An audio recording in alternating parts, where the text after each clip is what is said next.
Oi, turma, tudo bom? Hoje eu estou aqui para contar um pouco para vocês sobre um pouco de como é o dia a dia do analista, né? Um dia típico do analista.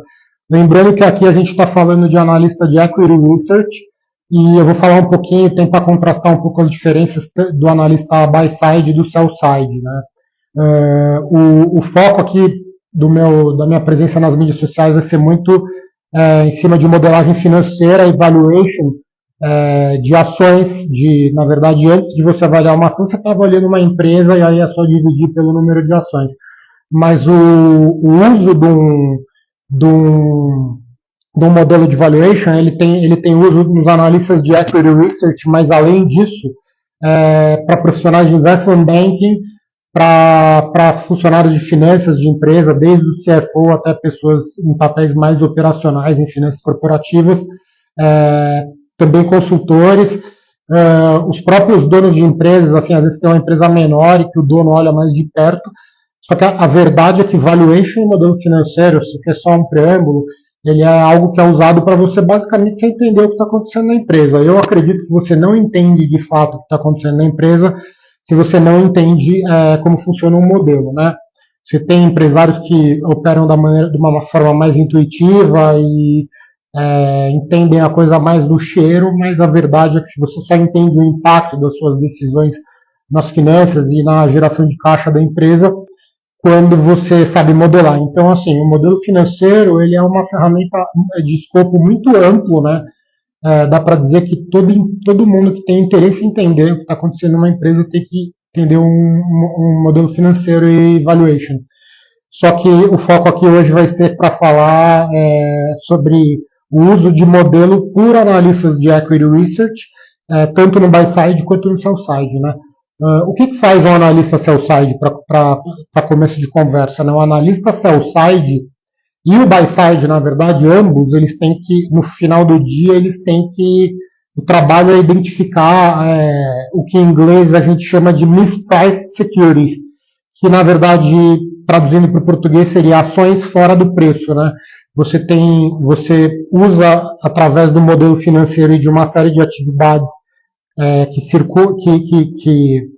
estão como satélites, vamos dizer assim, do modelo financeiro, você deve chegar num preço justo, num preço que você calcula baseado nas suas premissas e até um pouco de futurologia. Você deve chegar no valor justo da ação e de forma muito simples. Se você fizer uma conta e achar que uma ação lá na Bovespa, lá na B3, ela vale 15, e se ela estiver vendendo por 8, pode ser um bom negócio você comprar. A diferença entre o buy side e o sell side é que o sell side ele trabalha nas corretoras.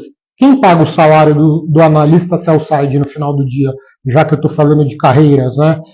O dinheiro que vem para pagar o analista sell side, ele vem da taxa de corretagem, porque quando você tem investidores operando na bolsa, você não pode operar direto na bolsa, você tem que operar através de uma corretora. E para operar na corretora, os investidores pagam um percentual de quanto eles estão transacionando, e esse percentual é que no final do dia acaba pagando o salário dos analistas sell-side, né? Isso é um modelo tradicional no Brasil, porque na verdade de forma global você está começando a surgir os modelos como aqui tem no Brasil, caso da Eleven e de outros players. Você também tem o modelo de que o cliente e o investidor paga para ter aqueles relatórios e opinião dos analistas. Mas o fato é que o sell-side ele recebe o salário dele por dar opinião para clientes externos. O buy-side, ele não é assim na vida real, mas em tese ele faz o mesmo trabalho, né? Você tem nuances importantes, a meu ver, mas o buy-side ele é um analista que o cliente dele é interno, né? O cliente dele é o gestor do fundo de investimentos, né? O fundo de investimentos nada mais é do que um pool de recursos, né? Uma série de investidores que dão dinheiro para aquela instituição para que ela faça aquele dinheiro render mais. E esses fundos eles ganham o conhecido como 2,20, né?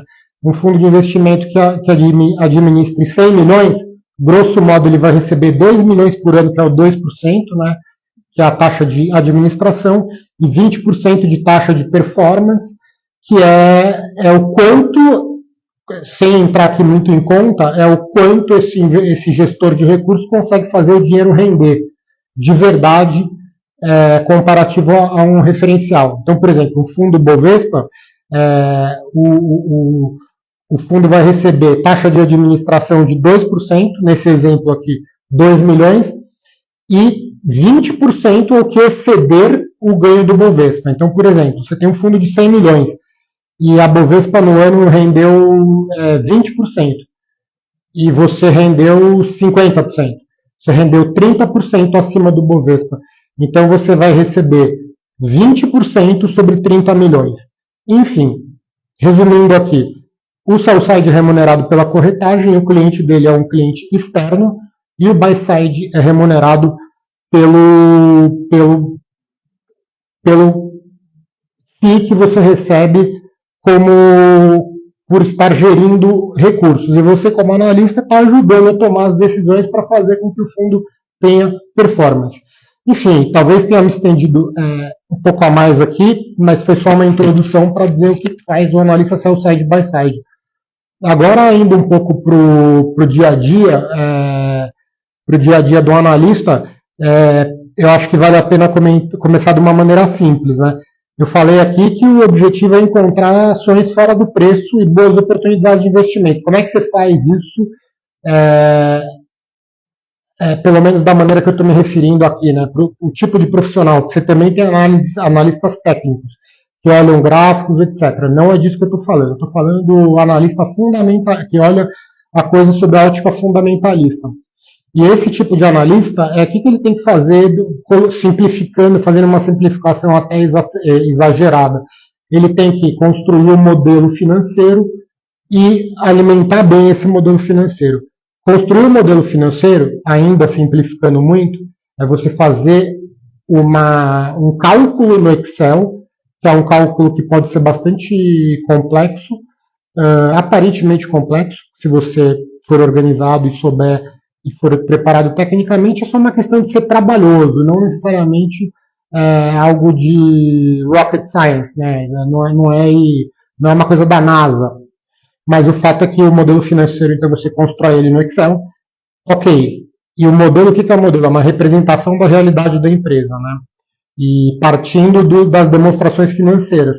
Aí você e o modelo ele é focado em olhar o histórico, olhar como foi o comportamento financeiro e operacional da empresa no passado e projetar no futuro qual que é a capacidade de geração de caixa dessa empresa e como que ela vai... E aí eu trago o valor presente, a geração de caixa projetada da empresa, chega num valor, divido pelo número de ações e chega no valor que eu acredito que a ação valha. E aí eu vou comparar isso com o que está na bolsa, e aí eu vou recomendar comprar ou vender. Isso daí é a parte de construir o modelo. Só que para você fazer um bom modelo e você chegar no resultado lá de chegar num valor justo, você precisa alimentar o modelo com muita qualidade, né? Com a melhor qualidade possível, e você tem que enxergar o que os outros analistas, os outros gestores não estão vendo no mercado. E é um jogo bastante desafiador, mas também intelectualmente desafiante. Por quê?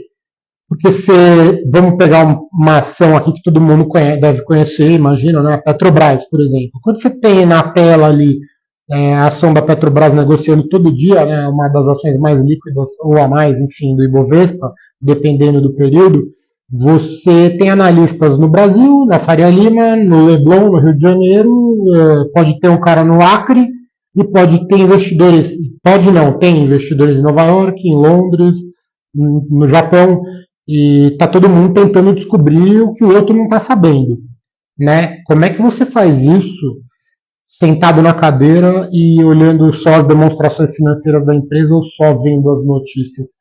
Então, o meu ponto aqui é o seguinte: o seu trabalho, o trabalho do analista, ou o seu trabalho no futuro, ou você já é analista, ele é conseguir ver o que os outros não estão vendo. Porque se você faz um research muito profundo, mas você vê só coisas que os outros estão vendo, você não está agregando valor. Você está, na verdade, perdendo tempo.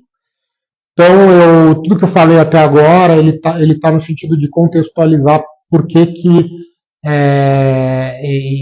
por que é importante você ter melhores práticas para organizar o seu dia a dia, saber sobre o teu trabalho e aí e também dizer aqui, contar para vocês um pouco como é o dia típico do analista de Equity Research, né? Depois no futuro eu vou fazer outros conteúdos aí baseados nesse entendimento. Hoje a ideia é dar uma introdução. Mas então o que acontece? Como é que é a vida real do analista, né? Eu vou procurar aqui dividir aqui em quatro macro pontos, né? Research qualitativo, research quantitativo, recomendação de investimento, né? Você fazer o cálculo do valuation lá e decidir, e aí eu vou simplificando aqui de novo. Eu calculei que a ação vale R$ 15 e no mercado está custando 10, vamos comprar. Isso é uma recomendação. E a parte de comunicação você tem que comunicar essa recomendação para que outra pessoa tome a decisão. Se você é o sell side, a forma primordial de comunicação, você tem outras formas complementares, mas a forma primordial é você escrever um relatório com uma recomendação de compra ou venda ou manter, que é a mesma coisa que não dizer nada, né? Se dizer para manter. Mas enfim, tem casos aí que as instituições elas usam essa terminologia, manter ou neutro, né? E aí no buy side você tem que se comunicar com o seu portfólio manager, com o gestor da carteira, é o cara que está olhando todo o bolo de grana, e embaixo dele você tem analistas divididos por setor, né? Eu, por exemplo, eu já cobri uma série de setores da minha vida. No meu emprego mais recente no buy side, na Evolve, eu cobri o setor de retail de empresas de varejo de vestuário e também empresas de saúde. E aí eu tinha que convencer o meu portfólio manager, né, os meus gestores, e gestor aqui não é gestor no linguajar, no jargão corporativo, né, não é só o meu chefe. Ele é o gestor porque ele é o gestor da grana, ele é o portfólio manager, o termo usado em inglês, ou o jargão para isso é PM, né, que são as letras de portfólio manager. Bom, e aí falando, eu vou procurar aqui descrever agora de uma maneira mais ou menos livre, da minha cabeça, baseada na minha experiência, que é o dia a dia do analista, né? O analista, num dia típico, ele vai chegar no escritório, ele já provavelmente ele já tem as coberturas dele, né? Ele fez um trabalho, por exemplo, o cara que cobre setor de saúde, ele tem uma série de empresas que ele cobre e que ele fez um trabalho inicial de entendimento da empresa, de modelagem financeira, e ele chegou lá numa conclusão de que ele deveria comprar ou vender essa ação e fez essa recomendação. A partir do momento que você fez esse trabalho de initiation of coverage, que é a cobertura, que é você iniciar a cobertura, você tem um trabalho de acompanhamento. Todo dia você deveria acompanhar não as notícias, mas todas as fontes de informação, que inclusive a mudança de preço da própria ação, né? Recomendei comprar porque eu achava que custava 15 e estava 10. Tá, mas se hoje a ação já tiver subido para 14, já não é tão atrativo mais esse investimento. E aí você tem que também olhar, esse preço ainda é 15 ou aconteceu algo novo que eu deveria recomendar vender essa ação porque mudou e agora eu acho que vale 12 ou acho que vale 25. Enfim. E aí entra uma coisa, isso é a parte ali, como isso se dá, né? No quantitativo eu faço esse acompanhamento no meu modelo financeiro, eu estou sempre olhando o meu modelo falando, essa premissa aqui está certa, essa minha projeção que eu fiz, essa minha futurologia, né? Esse meu exercício de tentar antecipar o futuro, que eu estou com uma receita aqui para a empresa de 1 bilhão para 2025, ou para esse ano de 2024. Essa receita ainda faz sentido, dado que, sei lá, vou dar um exemplo aqui, uma receita que está atrelada ao IGPM. Aí eu vejo que agora o IGPM de janeiro ele foi acima do esperado. Então, será que eu deveria mudar ali, atualizar meu modelo? E baseado nisso mudou a minha opinião? Então, assim, isso é um exemplo bobo, mas você tem uma série de variáveis que impactam os investimentos, né, o quanto a empresa gasta para investir, para expansão ou para manter a sua capacidade, quanto a empresa gasta quanto ela tem de custo, em cada linha de custo, e quanto ela e as linhas que impactam a receita. Então, assim, tem uma série de coisas que acontecem no mundo que impactam essas variáveis. Então, o meu trabalho como analista é estar o tempo inteiro entendendo isso. E o modelo é um dos aspectos principais quantitativos disso. Só que lembra que eu falei que o modelo tem que ser alimentado de maneira correta. E isso dá para se chamar um aspecto de alimentar o modelo de forma correta, uma faceta, é o research qualitativo, que ele envolve você, por exemplo, aí trazendo aqui para a vida real. Semana passada teve, se eu não me engano, passado ou retrasado, você teve uma conferência CEO Conference 2024 da BTG. A BTG, ela faz essa conferência, o sell side da BTG faz essa conferência. Então a corretora da BTG, que é uma das mais bem ranqueadas aí, né, os analistas considerados pelos investidores entre os melhores, ela frequentemente ganha essa competição, que uma outra hora eu vou falar sobre isso, que é o II, Institutional Investor. Mas essa conferência, o que é? A BTG, ela chama todos os clientes dela, e eventualmente caras que ainda não são clientes, mas que podem se tornar bons clientes, no hotel. Eu não sei se esse ano foi no Hyatt, mas costuma ser no Hyatt, aqui perto da Berrini, um hotel com centro de convenções. E aí você tem lá palestras de economistas, presidente do Banco Central, governador, políticos, e você tem reuniões com empresas. E o mais interessante desses eventos são as tais das reuniões one-on-one, ou pequenos grupos. Né? Então eu, por exemplo, vou dar um exemplo prático. Quando eu estava cobrindo a empresa Rap Vida, no setor de saúde, lá em 2022, eu fui na conferência, não só nessa da BTG, mas eu fui ao longo do ano, você tem um calendário de conferências, mas quando teve a semana da conferência da BTG, eu estava cobrindo Rap Vida, que é uma empresa, e eu tinha interesse em saber o que estava acontecendo lá, porque a empresa estava sofrendo por conta de ter dificuldade no controle de custos, etc. E aí eu tenho uma reunião com essa empresa, e lá naquela reunião eu tenho a oportunidade, junto com outros investidores, de perguntar as coisas e tentar descobrir aí como é que vai se comportar a sinistralidade, né, que é o quanto as empresas de saúde, as operadoras, as seguradoras gastam para arcar com quando os clientes usam o plano de saúde. E isso é um exemplo aí de um research qualitativo, né, um evento. Além disso, estou no meu escritório, eu recebo eu por ser analista e por ser cliente do BTG, eu recebo do BTG e de mais aí na média aí um fundo pequeno a médio, um fundo médio, ele vai receber aí um relatório no mínimo de umas 8 corretoras, né? Tem BTG, Bradesco, Itaú BBA, Bradesco BBI, Bradesco BBA, BTG, JP Morgan, Credit Suisse, Goldman Sachs, Morgan Stanley e uma série de outras corretoras aí. E você, num dia típico, você é bombardeado de e-mails, de e-mails com relatórios em PDF, com convites para eventos online, com especialistas. Então, por exemplo, nesse exemplo de setor de saúde, e também aconteceu isso, né? As corretoras, sei lá, acho que do Santander, por exemplo, mandam um e-mail, hoje vai ter um Zoom, vai ter um evento com um advogado do Machado Meyer, do Pinheiro Neto, que são advogados renomados, com especialista em direito da saúde, para dizer que, para dar opinião sobre o que ele acha que vai acontecer numa determinada, num desenvolvimento regulatório, alguma mudança regulatória por conta da ANS e etc. Então, assim, outro exemplo, eu posso também procurar no LinkedIn algum ex-funcionário da empresa e que entenda do setor e proativamente conversar com esse cara.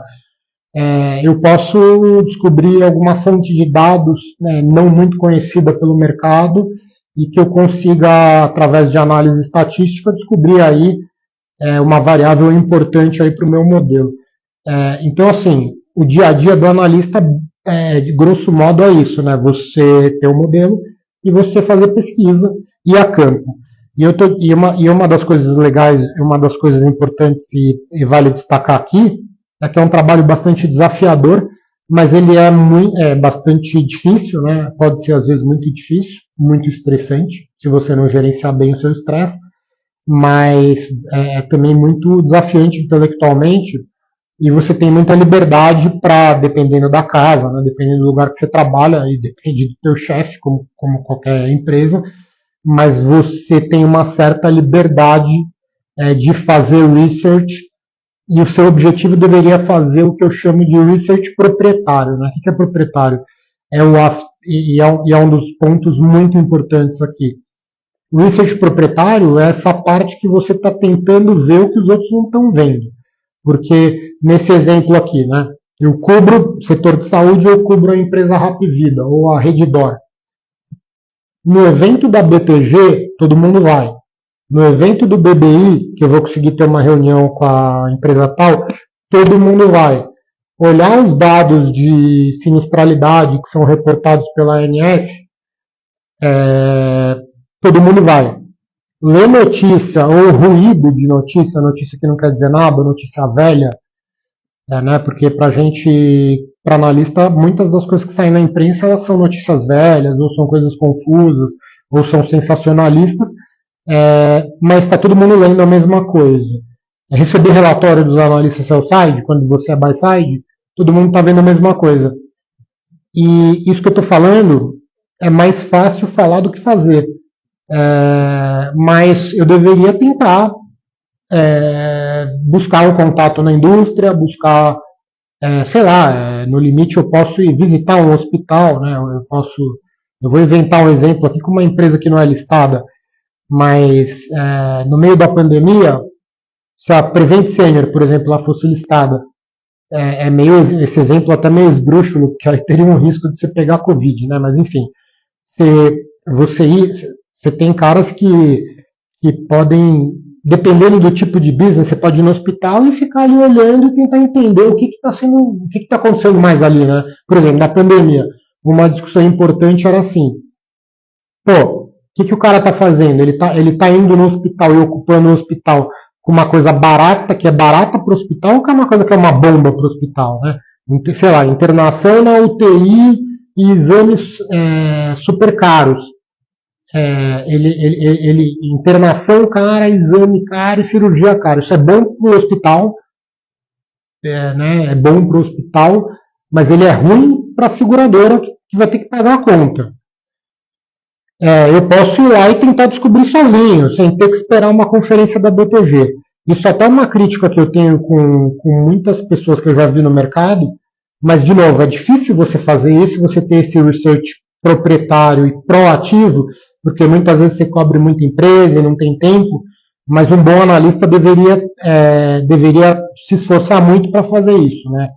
E ao longo aqui dos conteúdos dos conteúdos que eu vou postar, eu devo abordar bastante o tema também de dicas, não dicas, né, de recomendações, melhores práticas e o que eu acredito que o analista tem que fazer para ser eficiente. Porque se ele não for eficiente, ele não vai conseguir fazer esse trabalho. Ele vai ser atropelado, ele vai ser afogado com uma quantidade absurda de informações, né? E nesse aspecto de trabalhar de maneira eficiente, tem duas coisas aí importantes que eu queria falar só para concluir aqui essa live de hoje, que é duas distinções, na verdade, né? A primeira é você dividir a distinção importante entre um analista que trabalha na ofensiva ou na defensiva. O analista que trabalha na ofensiva, ele tem que ser muito bom. Na verdade, todo analista deveria fazer isso, tá? Ninguém deveria trabalhar na defensiva. Mas o cara que trabalha na defensiva, ele tá tentando, ele vai ficar o tempo inteiro tentando ler todos os e-mails que ele recebeu, ele vai entrar no Google e vai ver se saiu notícia daquela empresa naquele dia, ele vai querer ir em todos os eventos, ele vai querer ouvir tudo. E hoje, ainda com o advento, né, antigamente não era assim, mas hoje a informação sobre companhia, sobre ações, você tem muito canal no YouTube, você tem o Stock Pickers, você tem o Market Makers, uma série de podcasts, então assim, é infinito a quantidade de informação que você vai receber para a empresa. Se você for inseguro ou for inseguro por despreparo, ou por ser muito júnior, né, no começo da carreira, às vezes você aprende pelo amor e pelo preparo, se antecipando pela dor. Mas se você for inseguro e demorar para aprender isso, você vai se ferrar muito, porque você vai ficar trabalhando 14 horas por dia e vai ficar com a impressão que não fez nada. Você tentar absorver toda essa informação. E a verdade é que, tipicamente, eu já vi esse número em algum lugar, mas de toda a informação que você recebe, seja através de evento, de relatório de analista, de imprensa, ou o que quer que seja, sobre uma determinada empresa, apenas 2% dessa informação ela realmente é importante para você alimentar alguma daquelas linhazinhas ali do teu modelo. E se você alimentar essa linha certa, você vai acertar alguma coisa que o mercado não está vendo e aí que você vai ganhar dinheiro e vai ficar rico. Então, um analista na defensiva ele vai tentar absorver toda a informação. Um analista que trabalha na ofensiva, e futuramente eu vou falar mais especificamente sobre o que eu quero dizer com isso na prática, como fazer isso na prática. Mas o analista que trabalha na ofensiva ele vai fazer um trabalho prévio de entender o que tipicamente impacta as ações daquele setor e depois daquela empresa, e ele vai ter uma inteligência, ele vai se organizar para filtrar a informação e para tentar descobrir. A alocação de tempo dele vai ser desproporcional, ele vai gastar 80% do tempo em 2% das linhas do modelo dele. E o resto ele vai ser rápido, né? Ele vai saber ser rápido. Isso é um analista que trabalha na ofensiva. E eu acredito aí que no mercado você tem muita oportunidade de fazer esse trabalho bem feito, né? Como eu já disse outras vezes, o mercado financeiro ele é composto aí por pessoas. Não é todo mundo que é genial, não, mas você tem muita gente inteligente trabalhando. Até porque é um setor que é um ramo que paga muito bem.